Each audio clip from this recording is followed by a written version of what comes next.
Hello, I'm going to explain to you what Bitcoin is and how you can make your first Bitcoin purchase. Do not be intimidated by all of the jargons associated with cryptocurrency. You do not need to understand the technologies behind it to partake. For example, you use your phone every day, but do you understand the technologies used in making your phone? No, this is the same way that crypto works. At the end of this video, you would have all the information that you need to make your first Bitcoin purchase. So hang in there, okay? Before we begin, let me talk a bit about my channel. My name is Anne, and this is Money and Business Blog, where I talk about money, personal finance, growing your business, and general career advice for young Nigerians living in Nigeria. So if you want to know more about that, hit the subscribe button. I also post daily content on Instagram at Money and Business Blog, so you might want to give your girl a follow, okay? Bitcoin, Bitcoin, Bitcoin, Bitcoin, Bitcoin, Bitcoin, Bitcoin, Bitcoin, Bitcoin. Oh my God, it seems like everybody has been talking about Bitcoin non-stop since November last year. And you're probably wondering why? What makes Bitcoin so attractive to this number of people?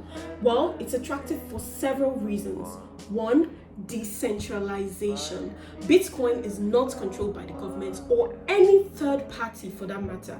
When you want to make a payment, you have to either go through the bank or through a card processor like MasterCard or Visa card. With Bitcoin, you're transferring money from yourself directly to another person. No third party interference at all. And this makes it attractive because with normal payments, the bank can decide to freeze your account, like when the Central Bank of Nigeria froze the accounts of EndSARS protesters, or they can create policies that are bad for you, like when the Central Bank of Nigeria puts a spending limit on dollar cards. You don't have to worry about things like this with Bitcoin because nobody owns Bitcoin. It's just like the internet. The internet is always there. Nobody owns the internet. The Bitcoin network is a collection of computers all over the world. To change something, you need a consensus of all those computers or it will not change. Bitcoin is also attractive for its security. It is based on math and cryptography, and it cannot be hacked. You can hack a company that allows you buy and sell Bitcoin on its platform, but you cannot hack Bitcoin itself. It's the same way you can hack Facebook, you can hack Google, but you cannot hack the internet. The internet is always there. All of the rules that govern Bitcoin have been hard-coded into it. So there's no danger of someone somewhere or a government somewhere sitting down to make policies to change the way Bitcoin is. One of such rules that you might want to know is that there can only be 21 million Bitcoins in circulation. As of December last year, Bitcoin miners had produced 18 million Bitcoins, meaning they only have 3 million more Bitcoins to produce, and the quantity of Bitcoin all over the world will be capped forever. One of the most common uses for Bitcoin is in transferring money. With Bitcoin, you can transfer money to any country in the world 24/7. It is very fast and it is very cheap compared to normal bank transfer. For example, as a Nigerian, if you wanted to transfer money to someone in, let's say, Iraq, you probably wouldn't even know how to begin. But with Bitcoin, you can do that instantly for very cheap. Bitcoin is public yet anonymous. You can see all the Bitcoin transactions ever made on the public ledger, but you cannot tell who those transactions belong to. Well, not exactly, but more on that later. Bitcoin is also used as a hedge against inflation because its supply is capped at 21 million Bitcoins. It cannot be devalued by techniques such as money printing. So summarily, why do people like Bitcoin? Why do people use Bitcoin? Why are people crazy about Bitcoin? Because it helps facilitate fast transfers at low fees 24/7 globally, because it is not controlled by the government or any third party, because it is secure, because it is public yet anonymous, and because it acts as a hedge against inflation. Oh, forgive the mess, please. I only have 1 hour to shoot on weekdays, and that's during my lunch break. So I'm kind of in a hurry here, okay? Anyway, Bitcoin is a peer-to-peer digital currency that operates without third-party interference. It is run on blockchain technology, but all of that is boring. Let's forget about that. who created this Bitcoin? Bitcoin was created by Satoshi Nakamoto in 2008. No one knows who this Satoshi is. We don't know if he's a man, a woman, an animal, a place, or a thing. We don't know. And guess what? We will probably never know. So quit worrying about it, okay? When Bitcoin was created, it had no value until in October 2009 when someone sold 5,050 Bitcoins for $5.02. This means that one Bitcoin was worth 0. Oh my God, imagine that 11 years later, one Bitcoin is now worth about $34,000 and reached $40,000 at its peak. It's just mind-blowing. Listen to this, okay? This is important information. Bitcoins are stored in a public ledger where you can see all the Bitcoin transactions happening, but you cannot tell who those transactions belong to. All Bitcoins are linked to a public key. This public key is used to generate a Bitcoin address. Basically, a Bitcoin address is like your account number. You need it to send and receive Bitcoins. The owner of these Bitcoins has a private key. Your private key is like your password. You must never ever reveal this to anyone or they can steal your Bitcoins. This is why you need a Bitcoin wallet to store your private key. Basically, a Bitcoin wallet is like a safe for storing your money. But more on this later. Let's talk about something more interesting, like how you can purchase your first Bitcoin in 2021. This video is actually an experiment. I usually shoot my videos in the living room, but today I'm testing different angles in my bedroom. So thank you all for being a part of my experiment. You know what will make this even more awesome? If you can hit the subscribe button so that you can see more of my face and listen to more of my voice. Okay? Anyway, let's move on. How can you buy your first Bitcoin in 2021? To buy Bitcoin, you need a Bitcoin wallet. You don't need to understand the technology behind a Bitcoin wallet. All you need to know is that you need a wallet. A wallet is like a purse to keep your money or like a bank account. And your public key, this is what a public key looks like, is like your bank account number, and your private key is like your password, which should be kept 100% secret, okay? There are online wallets, hardware wallets, physical wallets. As a beginner, you will probably use an online wallet. In fact, most users of Bitcoin use an online wallet. You get an online wallet when you sign up on a Bitcoin exchange where you buy and sell Bitcoins. I'm talking Coinbase, Binance, Luno, and the likes. Once you sign up, they give you an online wallet. In an online wallet, your private key is stored for you, and you have your public key for sending and receiving Bitcoins. What this means, however, is that if the Bitcoin exchange gets hacked, you can lose your Bitcoins. And this has happened before. Listen up, this is important news. In 2014, a Bitcoin exchange, Mt. Gox, was hacked and its users lost all of their Bitcoins. The company even had to declare bankruptcy. But anyway, that was in 2014. There has been lots of advancements in cybersecurity since then, and most of the Bitcoin exchanges now, especially the popular ones, the well-established ones, are quite safe. However, if you're worried about security, you can move your Bitcoins rather from the Bitcoin exchange's wallet to a personal hardware wallet of your own. Another thing with using a Bitcoin exchange's wallet is that you can lose your anonymity. To sign up on these platforms, you have to provide a means of identification. In Nigeria, you might have to provide your BVN, you might have to upload your international passport or voter's card, all those means of ID. So your Bitcoin transactions can be linked to your account with that Bitcoin exchange. Again, to counter this, you can just move your Bitcoins whenever you purchase it to a personal hardware wallet of your own. But as a beginner, I'm guessing you're not about to go invest millions of money into Bitcoin, so you don't have to worry about this. Just sign up on a Bitcoin exchange and you're good to go. If you're insistent and you want to store your Bitcoins in a personal wallet, maybe you're investing a lot of money, like $10,000 or maybe $1,000. I don't know what a lot of money is to you. Anyway, you should most definitely get a hardware wallet.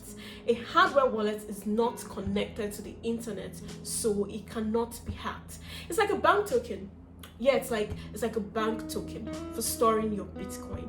There are also software wallets, not advisable at all because they can be hacked, and paper wallets like cash. If you lose the paper, you lose your money. The two most popular hardware wallets are Ledger and Trezor. However, yes, it's bad news time again. In December, just last month, Ledger was hacked.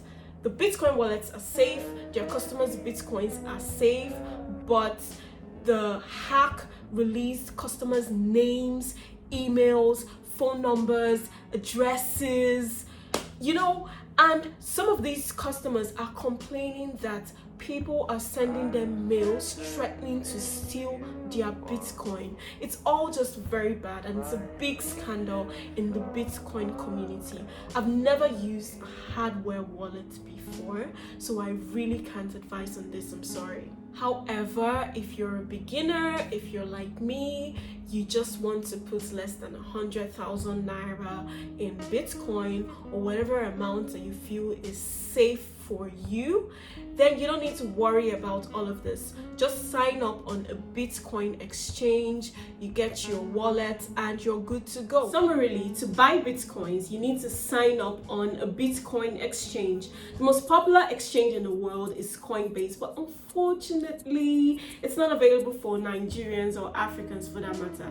Anyway, good riddance to them. There are several other options. We have Luno, we have Binance, we have Paxful, we have the Nigerian Bitcoins and Patricia, there's Kidax, eToro, NairaX. There are several of them, and most of them have apps that you can use on your phone. Just go to your phone store and search for Bitcoin exchange. I haven't used all of them. I think I used Luno 2 years ago, and I talked about this on my Instagram, so if you want to know what happened when I used Luno, follow me on Instagram at Money and Business Blog.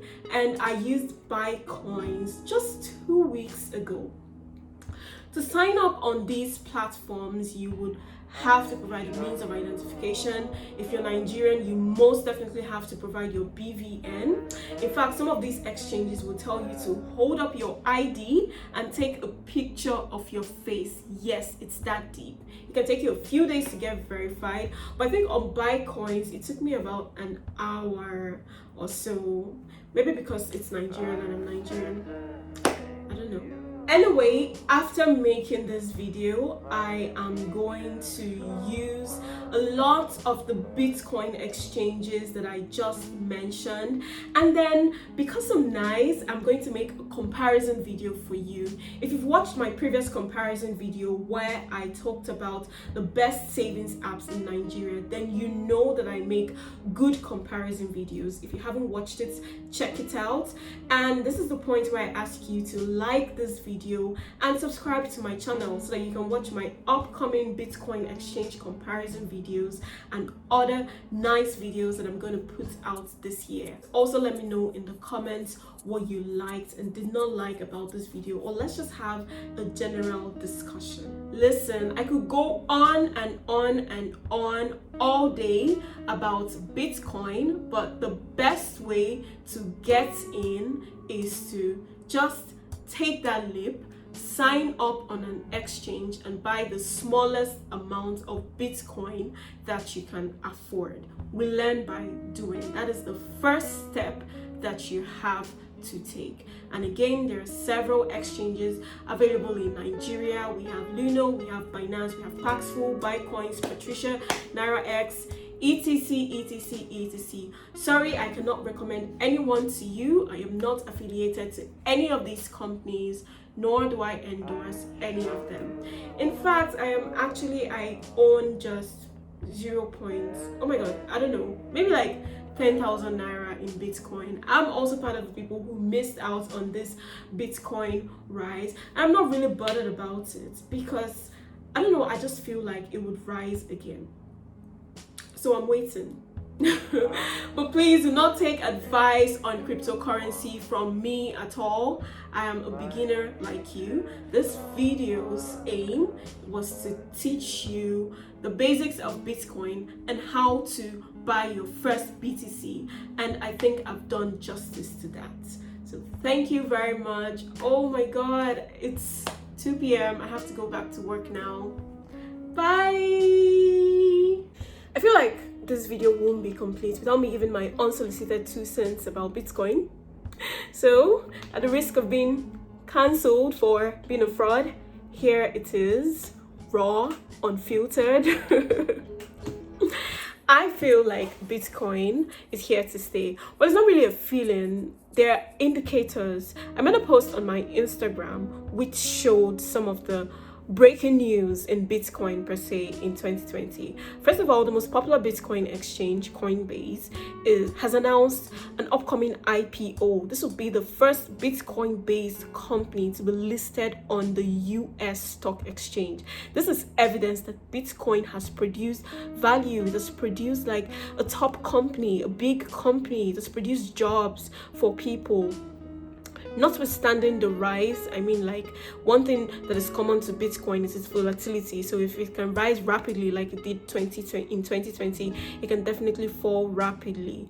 But then we have companies like Square, like Microtraction, buying millions of dollars worth of Bitcoin. These are big companies. They have access to information that I can't even dream about. I have to ask myself, what are these people seeing that I cannot see? We have countries creating their own digital currency, okay, and the number of Bitcoin users have soared. People are moving towards decentralized finance. People are using their cryptocurrency to act as collateral for loans. I don't want to be like my parents who denied everything internet and now they don't know what the internet is. They have to call on me to use WhatsApp and the likes. I don't want to be like that. I want to take advantage of this new technology, and there's so many ways you can take advantage of it. For me, I feel safer playing the long game. I've done day trading. If you watch my video on Forex, I lost a lot of money. So I'm not about to do day trading with Bitcoin. I just want to increase in however way I can the number of Bitcoins that I have. I mean, look at this chart. It's good. It's gonna get worse. Okay, so now is a good time to get in as ever if you're playing the long game, because it's still going to rise. Okay, so if I have 0.01 Bitcoin now, that value could be more or it could be less. You know what, I really don't know. So what I'm gonna do personally is not to put in more money than I can afford. And right now, with the state of my finances right now, I'm talking maybe 10,000 naira in Bitcoin every month, or even 5,000 naira or 2,000 naira. Like nothing too serious, but I just want to be a part of it. Like, I don't want to be left behind. So that's my 2 cents on Bitcoin. And even if the Coinbase IPO, if it's announced, if you can partake, then partake in it. If you're in school, if you're a computer science student or an IT student and you're looking for a way to specialize, then think blockchain. There's lots of blockchain research going on now, like in the US. So there are different ways to like partake in Bitcoin without being a day trader. For me, I just want to play the long game, put in like tiny amounts from the amount I've allocated for savings every month. Who knows, maybe my stance would change in the future, but that's where I am right now. Oh my god, my 2 cents is almost 5 minutes. Ignore me, please. Bye.